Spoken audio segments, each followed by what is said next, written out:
بداية الفيديو ديال اليوم خلينا نفترضوا على انني عطيتك 600 مليون دولار وقلت لك صرفها. واش كتخيل على انك غادي تساليها كامله؟ شحال ما صرفتي، شحال ما خسرتي وشحال ما شريتي ديال الحوايج، واش كتخيل على انك غادي تكملها كامله؟ الا كان الجواب ديالك لا فبغيت نقول لك برافو عليك وتحياتي لك. اما الا كان الجواب ديالك فبغيت نقول لك غير بلاتي انت غادي تكون معنا في هذه القائمه ديال اليوم. فما تنساش تخلي لي معك لايك وما تنساش راني عطيتك 600 مليون في بدايه الفيديو. الشخصيه الاولى اللي معنا في الليست هو الملاكم المشهور مايك تايسون. It's just my nature. I mean, to reach for you and take your heart or your blood or your spleen or your liver. The only place he ever used to find any peace in the world was in the ring.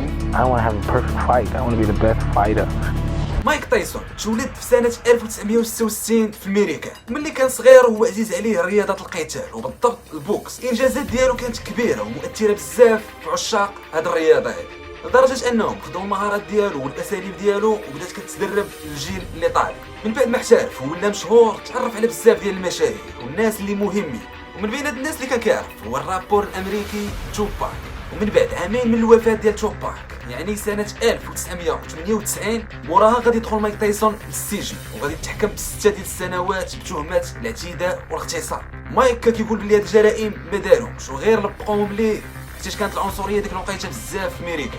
يعني كانوا عنده اعداء بزاف وكانوا عنده اللي كيغيروا من الشهره ديالو والقوه ديالو اللي كانت عنده في ديك الوقت. وقت ما الحبس مايك تايسون غادي يتعرف على الدين الاسلامي، غادي يبدا يتقرب من هذا الدين ويتخشى، بقى كيتقرب منه حتى غادي يعتنق الاسلام. هادشي كامل وقع وهو وسط الحبس. يعني هذا واحد الموجز صغير على الحياه ديال مايك تايسون. داكشي علاش بغيت نقول لك باللي مايك تايسون خلال المسيره ديالو الرياضيه يقدر يجمع 600 مليون دولار، واحد العدد اللي كبير ديال الفلوس. 600 مليون دولار كنجي نفكر فيها كنقول إلا خدمتي عقلك غير شويه تقدر تعيش بها حياتك كامله. ولكن المفاجاه هي في سنه 2003 الملاكم ولا نقولوا عليه المليونير مايك تايسون كيعلن الافلاس ديالو فين مشات 600 مليون دولار كامله. هادشي راه ما كيدخلش للعقل.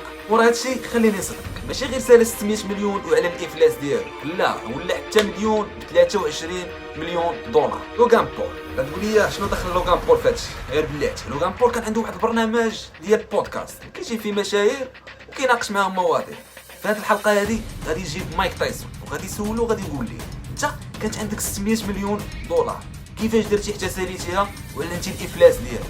كلشي كان كيتخيل على انه غادي يقول دخلت في استثمارات وما نجحوش ليا يعني فايت حاجه اللي عاديه، ولكن لا للاسف هذا كان هو الجواب ديال مايك تايسون. Where did most of the money go?